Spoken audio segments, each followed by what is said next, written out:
Bonjour à tous, voici maintenant la fin du cours sur le produit scalaire. Dans le paragraphe précédent, on a vu les règles de calcul sur le produit scalaire et je vous avais indiqué qu'elles ressemblent fortement aux règles de calcul sur le nombre réel. D'ailleurs, on a ici trois égalités qui ressemblent aux identités remarquables que l'on connaît sur les nombres réels. Alors, à l'aide de la première égalité et la deuxième égalité, en isolant le produit scalaire UV, on obtient deux nouvelles formules qui permettent de calculer le produit scalaire. Alors, elles ne font intervenir que la norme. Ce qu'il faut bien comprendre, c'est que pour les appliquer, il faut pour la première connaître la norme du vecteur U, la norme du vecteur V et la norme du vecteur U plus V. Alors voici la figure qui est relative à ces deux formules. On a ici le vecteur U, vecteur V, et on a construit ici la norme le vecteur U plus V. Et ici le vecteur U moins V. Donc pour appliquer ces formules, il faut bien comprendre que non seulement il faut connaître la norme de U, la norme de V, mais aussi la norme du vecteur U plus V. Et pour la deuxième formule, il faut connaître en plus la norme du vecteur U moins V. Alors généralement, c'est faisable quand on a des figures du genre parallélogramme. Vous voyez bien qu'on a ici un parallélogramme. Et là on a une diagonale et l'autre diagonale. En fait, l'une des diagonales c'est le vecteur U plus V, U plus V. Et l'autre diagonale en fait correspond au vecteur U moins V. Bon, je dois dire qu'on les applique très rarement, ces formules, parce que vraiment on les applique dans des cas assez particuliers. Alors on va voir maintenant les applications intéressantes du produit scalaire, notamment la première formule ici, le premier résultat qu'on appelle les formules d'Al-Kashi. Donc on a ici, alors bien faire attention, bien relier la formule à la figure. Ce que je veux dire par là, c'est que bon, grand A, c'est l'angle ici du sommet grand A, grand C, c'est cet angle-là, et grand B, cet angle-là. Il faut faire attention, petit A, c'est la longueur qui est opposée à l'angle grand A, petit B, c'est la longueur qui est opposée à l'angle grand B, et petit C, c'est la longueur qui est opposée à l'angle grand C. Alors voilà ce que dit ce théorème, ses propriétés, c'est que A carré égale à B carré plus C carré moins 2BC cosinus A.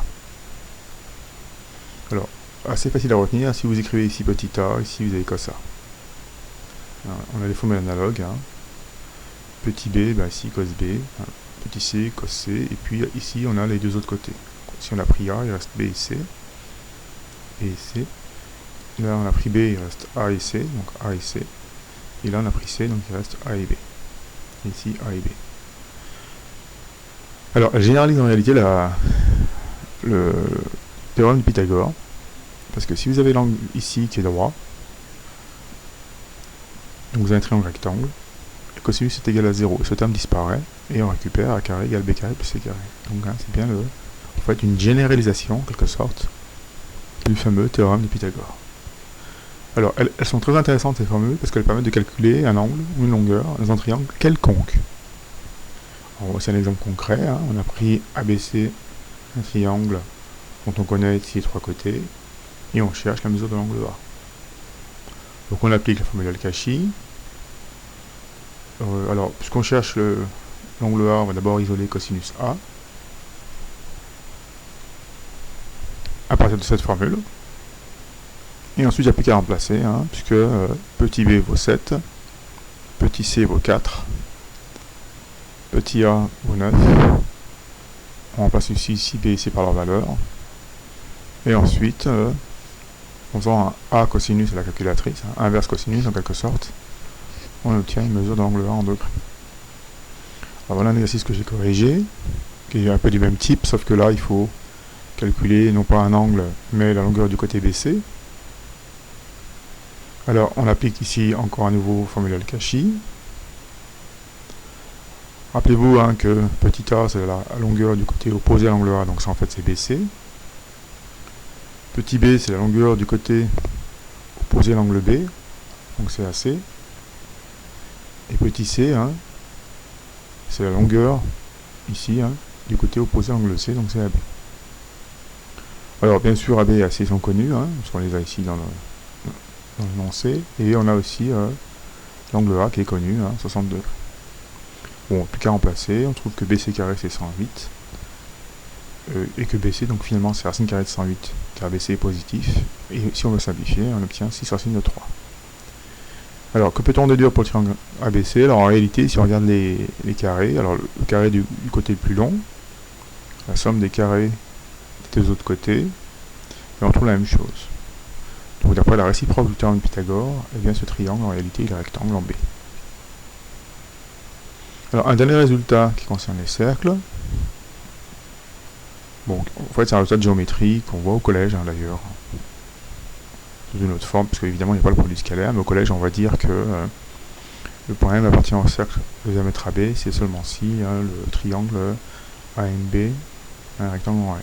Bon, il y a une petite hypothèse sur le fait que M doit être différent de B et doit être différent de A, parce que sinon on n'a pas de triangle. C'est vraiment la même idée. Et du coup, en réalité, on peut l'utiliser par exemple pour démontrer qu'un point appartient à un cercle de diamètre donné. C'est d'ailleurs l'objet de l'exercice qui est ici.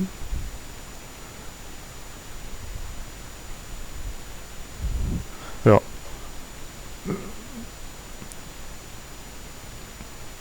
bon, on aimerait calculer le produit scalaire, mais le problème c'est qu'ici on n'a pas suffisamment de données pour calculer le produit scalaire.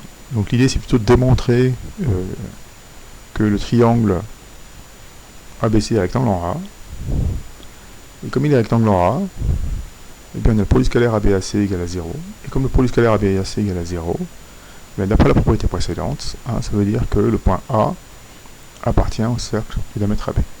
Alors pour démontrer qu'un triangle est rectangle, c'est un classique du genre, on a les longueurs des trois côtés du triangle, on applique la réciproque du théorème de Pythagore, donc BC au carré 25, AB carré plus AC carré, ça donne encore 25. Donc on a égalité entre BC carré et AB carré plus AC carré, donc d'après la réciproque du théorème de Pythagore, on